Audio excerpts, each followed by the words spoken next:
প্রায় দীর্ঘ 50 বছর সবসময় দেখেছি কেন্দ্রের যে সরকার থেকেছে তার বিরোধী একটি রাজনৈতিক দল পশ্চিমবঙ্গে ক্ষমতায় থেকেছে। স্বাভাবিকভাবে পশ্চিমবঙ্গের উন্নয়ন বারবার ব্যাহত হয়েছে। অনেক বছর পর আমরা সেই মহেন্দ্রক্ষণ পেয়েছি যেখানে পশ্চিমবঙ্গ এবং কেন্দ্র সরকার দুই জায়গাতেই এক অভিমুখী সরকার গঠন হয়েছে। রাজনৈতিক দল ভারতবর্ষে বিভিন্ন আছে, থাকবে, থাকাটাই অত্যন্ত স্বাভাবিক গণতন্ত্রে, এবং তারা বিভিন্ন জায়গায় তাদের রাজনৈতিক লড়াই করবে, সরকার তৈরি হবে, এটা অত্যন্ত স্বাভাবিক।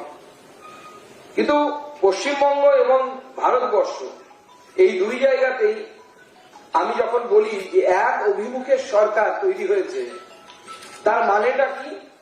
তার মানে এই দুই সরকারের জন্যই একটা নীতি কমন, সেটা হচ্ছে কান্ট্রি ফার্স্ট, দেশ সবার আগে, দেশ সর্বপ্রথম, তার আগে কোনো কিছু নয়।